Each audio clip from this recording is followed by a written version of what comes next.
देखिए, कुछ टेक्निकल की कमी की वजह से हम ये वीडियो दोबारा से स्टार्ट कर रहे हैं। हमारा टॉपिक चल रहा था कि मुख्य टॉपिक क्या था हमारा, जब आवेशित कण चुंबकीय क्षेत्र में प्रवेश करता है तब कण की गति क्या होगी। ठीक, तो यहाँ पे हम दूसरा पढ़ रहे थे, जब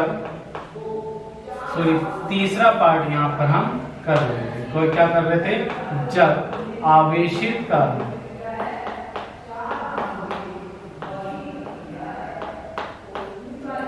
चुंबकीय क्षेत्र में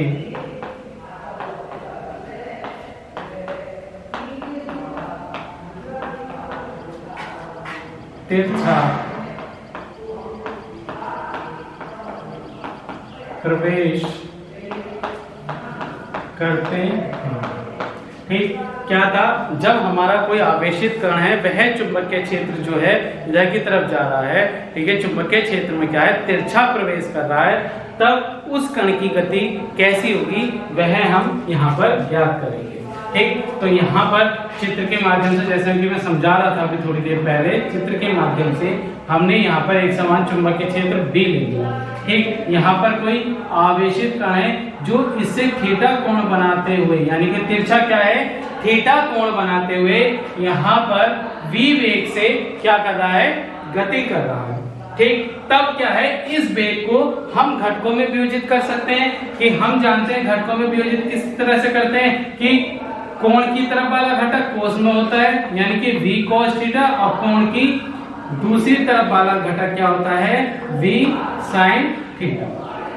इतनी बात क्लियर है। यानी कि इसका जो क्षैतिज घटक हमारा आया वो क्या आया, v cos थीटा, जो चुंबकीय क्षेत्र के क्या है, समांतर है, और लंबवत घटक क्या आया, v sin थीटा आया।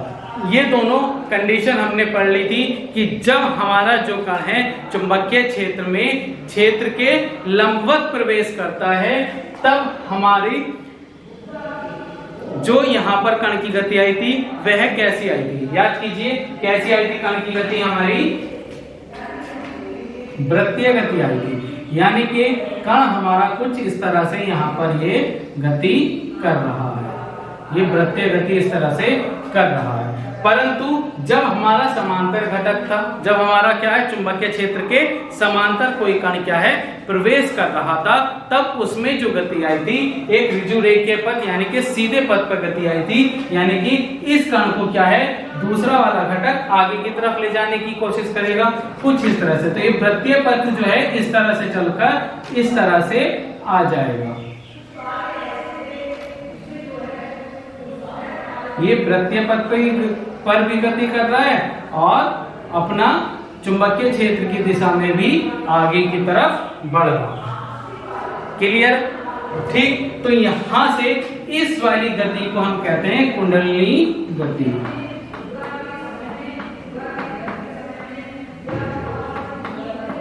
या इंग्लिश में बोलते हैं हेलिक्स मोशन।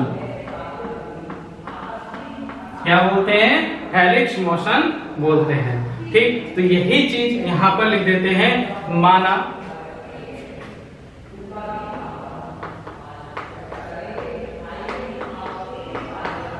कोई कण चुंबकीय क्षेत्र, माना कोई आवेशित कण, आवेशित कण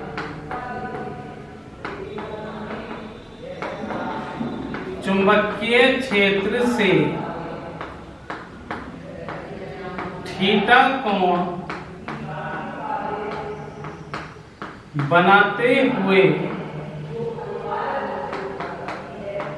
गति कर रहा है।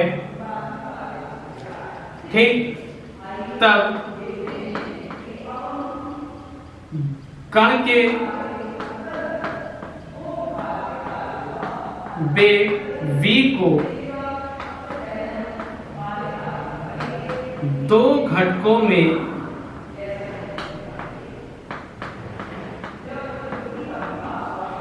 वियोजित किया जा सकता है।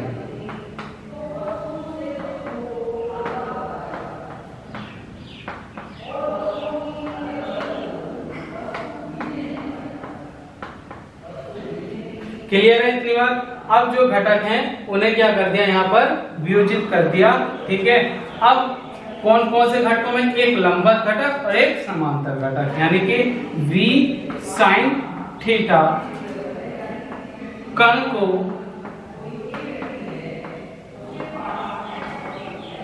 वृत्तीय गति के लिए प्रेरित करता है तथा घटक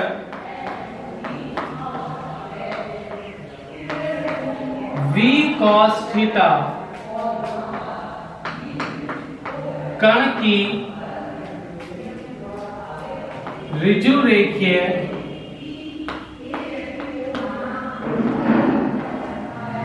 कण को ऋजु रेखीय पथ पर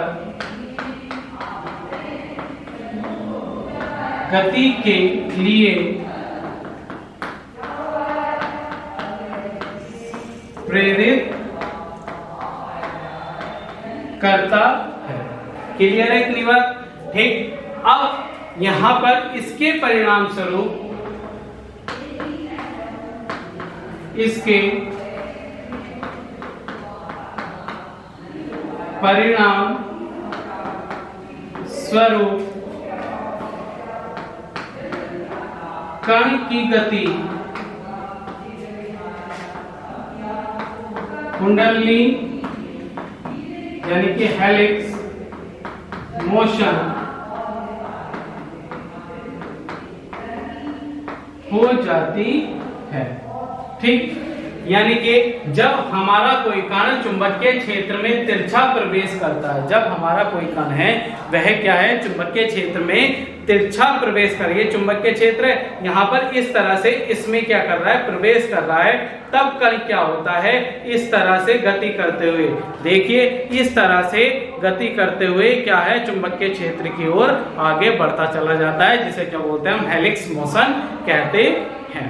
ठीक, यानी कि यहां से क्वेश्चन बनता है कि जब कोई कण चुंबकीय क्षेत्र में तिरछा प्रवेश करता है तब कण की गति कैसी होती है, तो आप बताएंगे हेलिक्स गति होती है, यानी कि हेलिक्स मोशन उसका होता है। और जब कोई कण चुंबकीय क्षेत्र के समांतर प्रवेश करता है तब वह ऋजुरेखीय पथ पर गति करता है, और जब कोई कण चुंबकीय क्षेत्र के लंबवत प्रवेश करता है तब वह जो है एक वृत्तीय गति हमारी करता है। ये दोनों कंडीशन मैंने आपको समझाई, ये भी मैंने आपको समझा दी। तो यहां से क्या निकालेंगे, इस कण का आवर्त, यानी कि जब ये कुंडली गति कर रहा है, यानी कि हेलिक्स मोशन कर रहा है, तब इसका जो आवर्तकाल, यानी कि एक चक्कर पूरा करने में समय से कितना लगता है। एक चक्कर सपोज ये यहां से चलना शुरू हुआ, यहां से गया इस तरह से, ठीक, और ये यहां पर आ गया, तो ये क्या हो गया, इसका एक चक्कर यहां पर हमारा कंप्लीट हो गया।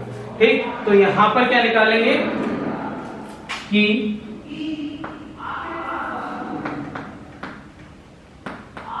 हेलिक्स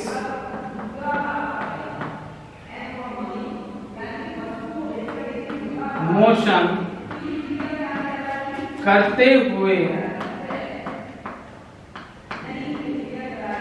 कण के पथ की त्रिज्या, ठीक, r बराबर कितना आया था, r बराबर हमने निकाला था mv/qb आया था। ठीक, जब वह क्या है, कण v वेग से गति कर रहा था। अब आप देखिए पथ की त्रिज्या, त्रिज्या कब होगी, जब वह क्या है, वृत्तीय पथ पर गति करेगा, और वृत्तीय पथ पर गति कौन से घटक के कारण कर रहा है, v sin थीटा। कौन से घटक के कारण कर रहा है, v sin थीटा के, और ये कैसा घटक है, इसका लंबवत घटक है, यानी कि लंबवत घटक को हमने रिप्रेजेंट कर लिया mv, परपेंडिकुलर का यहाँ पर साइन लगा दिया, यानी कि mv/qb। क्लियर है? ठीक, अब यहां से हमने इतना क्लियर हो गया। अब क्या निकालेंगे, इसका क्या निकालेंगे, यहां पर हम आवर्तकाल निकालेंगे। क्या निकालेंगे कि कण का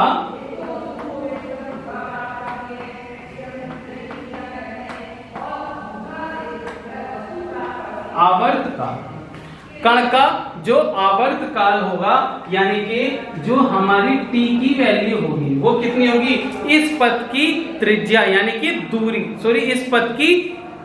वृत्तीय पथ की परिधि, वृत्तीय पथ की क्या होगी, परिधि, और क्या होगा उस कण का वेग, वृत्तीय पथ पर चलते हुए कण का वेग हमारा यहाँ पर हो जाएगा, वो क्या होगी, इस पथ की यहाँ पर त्रिज्या हो जाएगी। ठीक, तो यहाँ पर हम क्या देखेंगे कि यहाँ पर जो हमारे जो पथ होगा उस पथ की परिधि कितनी होगी, यदि त्रिज्या हमारी कितनी है, r है, तो उस पथ की परिधि कितनी हो गई, 2 पाई r, और जब वह वृत्तीय पथ पर गति कर रहा है तो कौन से घटक के कारण कर रहा है, लंबवत घटक के कारण, तो यहाँ पर क्या लिख दिया, v1, v परपेंडिकुलर, सपेक्स में क्या बना दिया हमने, परपेंडिकुलर का साइन यहाँ पर बना दिया। ठीक, r की वैल्यू उठा के यहाँ से रख देंगे, तो यहाँ से हमारी वैल्यू कितनी हो जाएगी इसकी,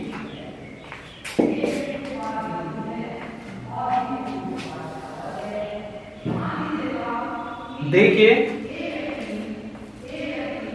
कितनी हो जाएगी, t बराबर 2 पाई, r की वैल्यू कितनी है, m v perpendicular upon q B, और इसके पूरे के अपॉन में क्या है, v परपेंडिकुलर से v परपेंडिकुलर कैंसिल, तो 2 pi m upon q B, यानी कि जो आवर्त काल है, जो हमारा कण का आवेशित कण का आवर्त काल है, यानी कि एक चक्कर वह जितने समय में लगा रहा है वह उसके वेग पर निर्भर नहीं कर रहा। इससे पहले जो हमने पढ़ा था, जो टॉपिक हम कर रहे थे, जब कण आवेशित था और वह क्या था, चुंबकीय क्षेत्र के लंबवत प्रवेश कर रहा था, तब वहां पर भी हमने क्या देखा था, t बराबर कितना आया था, 2 पाई m अपॉन क्यू भी आया था, यानी कि वहां पर भी जो है कण का आवर्त काल वेग पर निर्भर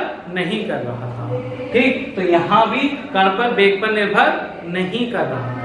अब इसके बाद इस कण की आवृत्ति निकाल लेंगे, आवृत्ति यानी कि कण की आवृत्ति f बराबर किसके होता है, 1/t, स्मॉल f बराबर 1/T। आवृत्ति को अलग अलग तरह से रिप्रेजेंट करते हैं, कोई स्मॉल n से रिप्रेजेंट करता है, कोई कैपिटल F से रिप्रेजेंट करता है। ठीक है, हमने जो आवृत्ति को लिया है यहाँ पर स्मॉल f से लिया है। ठीक, तो f बराबर t की वैल्यू रखेंगे 1/2 पाई m अपॉन QB। QB कहाँ चला जाएगा, सबसे ऊपर चला जाएगा, यानी कि QB upon 2 pi small m, ये यहां पर क्या है, इसकी आवृत्ति आ गई।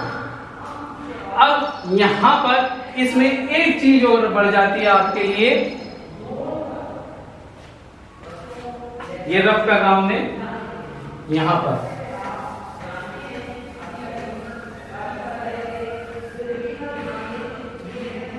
यहां पर एक चीज और बढ़ जाती है, पिच।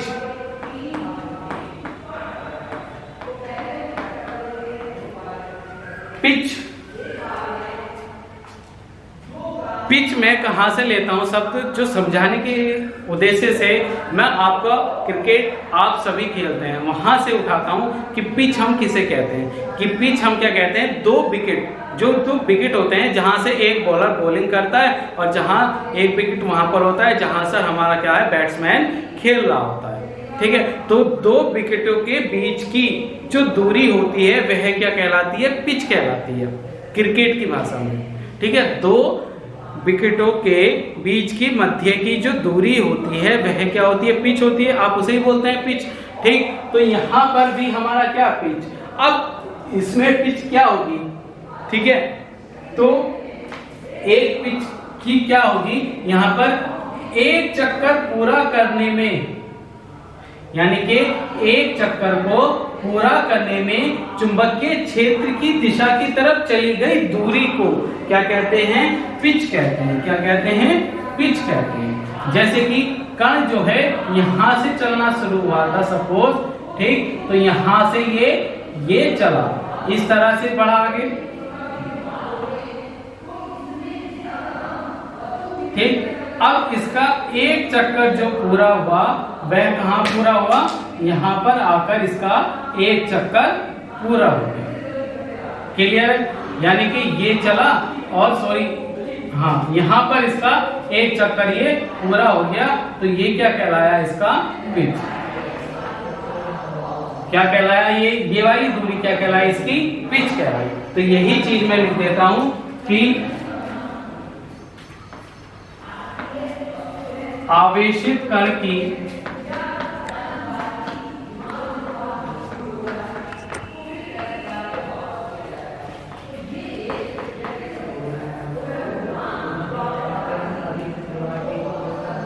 को एक चक्कर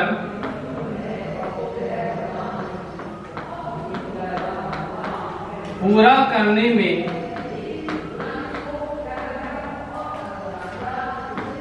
पथ द्वारा एक चक्कर पूरा करने में कण द्वारा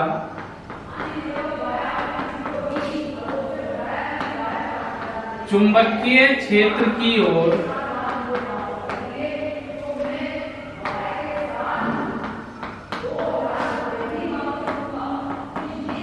चली गई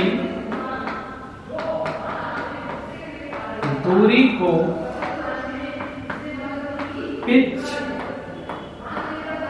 कहते। क्लियर है इतनी बात कि हमारा कोई आवेशित कण है, उसका एक चक्कर पूरा करने में कण द्वारा चुंबकीय क्षेत्र की ओर चली गई दूरी क्या कहलाती है, हमारी पिच कहलाती है। क्या कहलाती है, पिच कहलाती है। अब ये वाली दूरी कैसे फाइंड आउट कर लेंगे, ये वाली दूरी हमें ज्ञात करनी है, यानी कि पिच का मान ज्ञात करना है। इसे हम यहाँ पर लिख देते हैं, इसे हम कैपिटल P से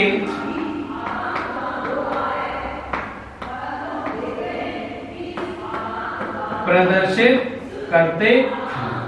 तो P बराबर, अभी मैंने एक सूत्र बताया था, चाल बराबर क्या होता है, दूरी बटे समय।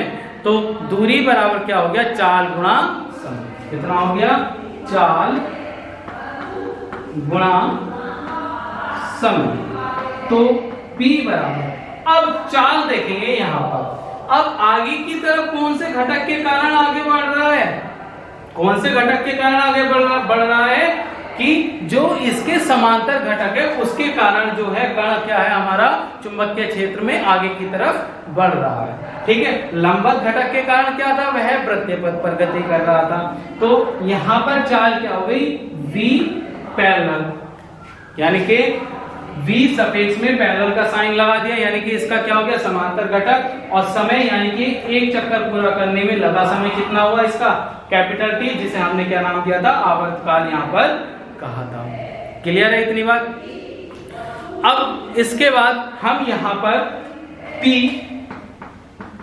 परपेंडिकुलर की जगह क्या ले सकते हैं, V cos थीटा, और T की जगह क्या ले सकते हैं, इनटू T अपॉन, T की जगह क्या ले सकते हैं, 2 पाई m अपॉन QB।